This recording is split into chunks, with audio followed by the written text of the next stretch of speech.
जिल्ह्यात यश आलेलं आहे, भरत शेठ गोगावले या ठिकाणी पालकमंत्री झालेले आहेत, शिवसैनिकांच्या काय भावना आहेत? होय, नक्कीच आज संपूर्ण रायगड जिल्ह्यातील आणि माझ्या मतदारसंघातील सगळ्या शिवसैनिकांसाठी, जनतेसाठी रायगडच्या आनंदाची गोष्ट आहे. उत्सवाचं वातावरण संपूर्ण रायगड जिल्ह्यामध्ये आहे की आज नागपंचमीचा दिवस, पहिला श्रावणी सोमवार, आणि आज भरत शेठ यांना रायगडचे पालकमंत्री म्हणून आज घोषित करण्यात आलेलं आहे. त्यामुळे संपूर्ण रायगड जिल्ह्यामध्ये आनंदाचं वातावरण आहे. खरं तर आपल्या सगळ्यांना कल्पना आहे की भरत शेठ हे रायगडचे पालकमंत्री व्हावेत, यासाठी तिन्ही आमदारांनी केलेला संघर्ष हा संपूर्ण महाराष्ट्राने पाहिलेला होता. आणि त्यामुळे आमची सगळ्यांची मनोमन, सगळ्यांची इच्छा होती की भरत शेठच रायगडचे पालकमंत्री झाले पाहिजेत. आणि त्यासाठी टोकाचं राजकारण संपूर्ण रायगड जिल्ह्याने आणि महाराष्ट्राने पाहिलेलं होतं. आणि म्हणून आज रायगड जिल्ह्यामध्ये सगळीकडे आनंदाचं वातावरण आहे की ज्या भरत शेठसाठी सगळ्या रायगड जिल्ह्यांनी एकत्रपणे येऊन हा संघर्ष केलेला होता, त्याच भरत शेठ यांना आज रायगडचे पालकमंत्री होत असताना मनस्वी आनंद होत आहे. की मनापासून महाराष्ट्राचे मुख्यमंत्री देवेंद्रजी फडणवीस साहेब आणि खास करून माझे मुख्य नेते आणि शिवसेनेचे नेते सन्माननीय शिंदे साहेब उपमुख्यमंत्री यांनी जे योगदान आमच्या सगळ्यांसाठी, रायगडकरांसाठी दिलेलं आहे, ते कदापि आम्हाला विसरता येणार नाही. कारण शिंदे साहेबांचं पाठबळ आमच्या पाठीशी ठामपणे उभं होतं आणि म्हणूनच भरत शेठ हे रायगडचे पालकमंत्री होऊ शकले. त्यामुळे राष्ट्रवादीच्या सुनेत्रा ताई यांना सुद्धा मनापासून मी त्यांचे सुद्धा आभार व्यक्त करतो की त्यांनी सुद्धा सगळ्यांनी, वरिष्ठ नेत्यांनी एकत्रपणे येऊन भरत शेठ यांना रायगडचं पालकमंत्री करण्यासंदर्भात सगळ्यांनी एकमताने निर्णय झाला. आणि या गोष्टीचा संपूर्ण रायगड जिल्ह्यामध्ये सगळ्यांना आनंदाचं वातावरण आज सगळीकडे रायगड जिल्ह्यामध्ये पाहायला मिळतंय. आज आपण पाहताय की कर्जतमध्ये सुद्धा या ठिकाणी फटाक्यांची आतषबाजी करण्यात आली. कार्यकर्त्यांनी घोषणा देऊन या ठिकाणी जल्लोष केलेला आहे.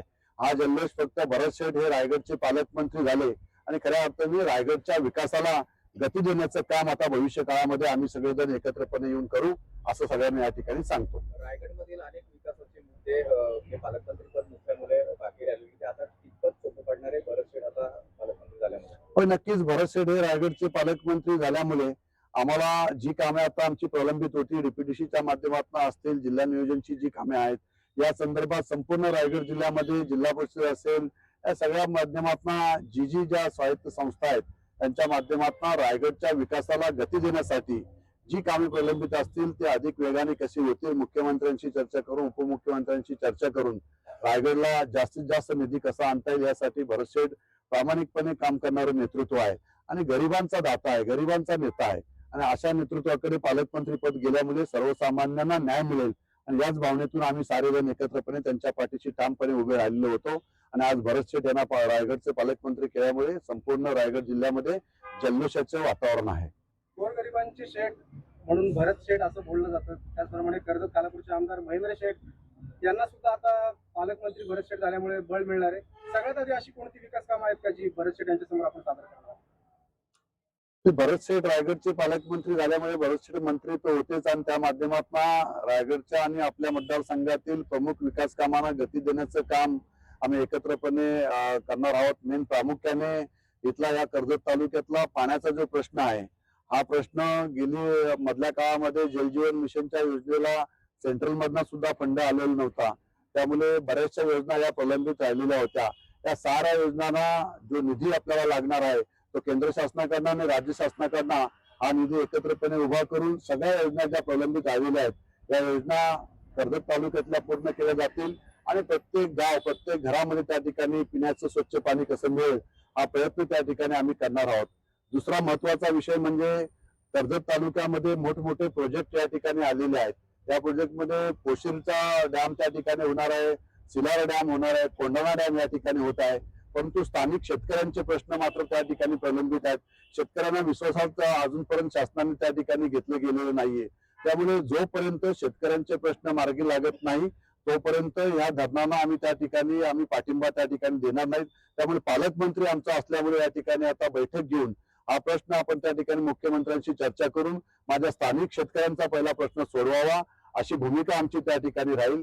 त्यानंतर टोरंट सारखा प्रोजेक्ट या ठिकाणी आलेला आहे. या ठिकाणी सुद्धा टोरंटमध्ये बरंचसं ऍक्विजिशन त्या ठिकाणी होणार आहे. तर स्थानिकांना हवा असणारा रेट शासनाने त्या ठिकाणी द्यावा, तोरणथळा या ठिकाणी बिझनेस करण्यासाठी आलेला आहे.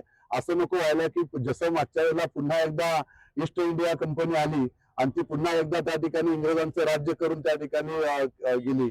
अशाच पद्धतीने परत एकदा टोरंटो या ठिकाणी येईल आणि स्थानिकांना त्या ठिकाणी त्रास होईल. तर स्थानिकांना विश्वासात घेऊनच त्या ठिकाणी जे जे प्रोजेक्ट कर्जतमध्ये येणार आहेत हे सारे प्रोजेक्ट आता पालकमंत्र्यांना बरोबर घेऊन यांच्याशी बैठका घेऊन हे प्रोजेक्ट सगळ्यांना आपल्या त्या ठिकाणी स्थानिकांना न्याय कसा मिळेल हा प्रयत्न आम्ही त्या ठिकाणी या सगळ्या प्रोजेक्टच्या माध्यमातून आणि पालकमंत्र्यांच्या माध्यमातून त्या ठिकाणी करणार आहोत. हा पालकमंत्री पद मिळवण्यासाठी खूप संघर्ष झाला असं वाटत नाही आणि तो संघर्ष दुसरा कोणाबरोबर नव्हता, तुमच्या युतीमध्येच होता.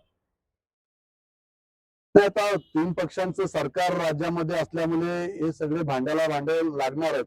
परंतु रायगडमध्ये मागच्या टर्म मध्ये सुद्धा 3 आमदार शिवसेनेचे होते आणि याही टर्म मध्ये शिवसेनेचे 3 आमदार असल्यामुळे आमची प्रामुख्याने मागच्या टर्म पासून या ठिकाणी आमची ठामपणे भूमिका होती. तर जर मागच्या शिंदे साहेब मुख्यमंत्री असताना जर त्या काळामध्ये भरत शेठना मंत्रीपद दिलेलं होतं पण त्यांनी स्वतःहून ते मंत्रीपद त्या ठिकाणी समोरच्या कार्यकर्त्यांची नाराजी नको म्हणून बहाल केलेलं होतं. कदाचित भरत शेठ त्यावेळेस जर मंत्री झाले असते तर त्याच वेळेस रायगडचे पालकमंत्री झाले असते. त्यामुळे शिवसैनिकांची भावना होती की भरत शेठ त्यावेळेस मंत्री होऊ शकले नाहीत, त्यामुळे रायगडला पालकमंत्री पद सुद्धा आम्हाला त्या ठिकाणी मिळालं नव्हतं. त्यामुळे आता भरत शेठ जर रायगडचे मंत्री झालेले आहेत तर भरत शेठच रायगडचे पालकमंत्री झाले पाहिजेत. या भूमिकेतून आम्ही सगळेजण एकत्रपणे त्या ठिकाणी आलो आणि म्हणून आमचा संघर्ष त्या ठिकाणी मित्रपक्षांशी जरी त्या ठिकाणी असला तरी आम्ही आमच्या भूमिकेशी त्या ठिकाणी ठाम होतो की शिवसेनेला या ठिकाणी न्याय मिळाला पाहिजे. कारण शिवसेना हा रायगड हा शिवसेनेचा बालेकिल्ला आहे. छत्रपती शिवाजी महाराजांची भूमी आहे आणि वंदनीय बाळासाहेबांनी छत्रपतींचे विचार घेऊन 19 जून 1966 ला शिवसेनेची जी स्थापना केली तो भगवा ध्वज जो खांद्यावर घेतला तो छत्रपतींच्या विचारांचा होता आणि छत्रपतींचा हा रायगड छत्रपतींची परस्पर्शाने पावन झालेली भूमी असल्यामुळे या रायगडच्या भूमीमध्ये शिवसेनेचा पालकमंत्री व्हावा ही शिवसैनिकांसाठी फार मोठी अभिमानाची गोष्ट आहे. तर अजून एक आहे की अनिकेत तटकरेंना जेव्हा आमदार मिळाला त्याच्यानंतरच पालकमंत्री पद मिळालं याच्यावर आणि त्यानंतर अजून की तिथे फक्त जेव्हा आमदारकीचा अर्ज भरायचा होता उमेदवारी त्यावेळेस तुम्हीच होते, बाकी कोण नव्हतं. त्याच्यानंतरही खूप हे झालेलं आहे त्या संदर्भात की आमदार थोरवे पोचले मग बाकी नाही आणि आता तेच कुठेतरी तडजोडमुळे पालकमंत्री पद मिळाले. नाही, असं या संदर्भात तर बघा की राज्यामध्ये सरकार एकत्रपणे चालवायचं असेल तर 3 पक्षांचं सरकार आहे. प्रत्येक पक्षाला त्या ठिकाणी मानाचं स्थान सत्तेमधलं मिळालं पाहिजे. त्यामुळे त्या ठिकाणची जी अनिकेत तटकरेंना विधान परिषदेची उमेदवारी जी दिली ती त्यांची सिटिंग सीट होती. त्यामुळे त्यांचा आग्रह राष्ट्रवादीवर त्या ठिकाणी होता की आमची सिटिंग सीट आम्हाला मिळाली पाहिजे. नाहीतर तसं पाहिलं तर संपूर्ण रायगड विधानसभा परिषदमध्ये सर्वात जास्त मतदान हे शिवसेनेचं त्या ठिकाणी होतं. त्यामुळे शिवसेनेचा क्लेम जो होता त्या ठिकाणी होता.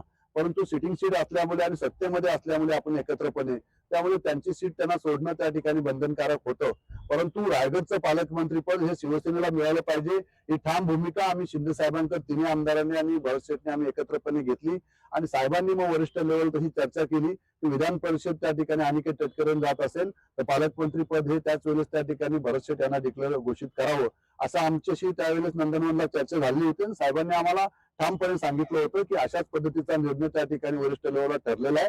त्यामुळे तुम्ही ठामपणे त्या ठिकाणी अनिकेत तटकरेंचं एकत्रपणे येऊन काम करावं आणि त्यामुळेच आम्ही त्या ठिकाणी एकत्रपणे निर्णय घेतला. आम्ही सुनील तटकरे साहेबांशी चर्चा केली, त्यांचेही स्वतःहून मला त्या ठिकाणी कॉल आले. भरत शेठ सुद्धा त्या ठिकाणी उमेदवारी अर्ज भरण्यासाठी येणार होते पण त्यांचा वाढदिवस होता. त्यामुळे त्या ठिकाणी कमीत कमी 8 ते 10 हजार लोक त्यांना भेटण्यासाठी त्या ठिकाणी दरवर्षी येत असतात. मग त्यांनीच मला त्या ठिकाणी सांगितलं की तुम्ही आणि उदय सामंत अशा आम्ही दोघे जण त्या ठिकाणी त्यांच्या उमेदवारी अर्ज भरण्यासाठी उपस्थित राहिलो. त्यामुळे शिवसेना, भारतीय जनता पार्टी, राष्ट्रवादी हे वरिष्ठ लेवलला सगळे एकत्र आहेत. कर्जत मतदारसंघातले असणारा विषय पुढील काळामध्ये सुनील तटकरे साहेब त्याचा योग्य तो निर्णय घेतील. त्या निर्णयाची आम्ही वाट पाहत आहोत. सर, शिवसेने आपण पालकमंत्री झाल्यानंतर कर्जतमध्ये शिवसैनिकांचा जोरदार झालेला आहे, आता बोलवणार आता? हो, नक्कीच. लवकरच आम्ही भरत शेठ यांना रायगडचं पालकमंत्री पद मिळाल्यामुळे त्यांचं कर्जतमध्ये या ठिकाणी नागरी सत्कार आम्ही त्या ठिकाणी ठेवणार आहोत. शिवसेना, भाजप असं आम्ही एकत्रपणे, राष्ट्रवादी आले बरोबर तर त्यांनाही बरोबर त्या ठिकाणी घेऊ. त्यामुळे आम्ही सगळ्यांना, महायुतीच्या सगळ्या लोकांना एकत्रपणे बोलून त्या ठिकाणी भरत शेठ यांचा माझ्या मतदारसंघामध्ये या ठिकाणी कर्जत येथे आपण नागरी सत्कार आम्ही त्या ठिकाणी ठेवणार आहोत.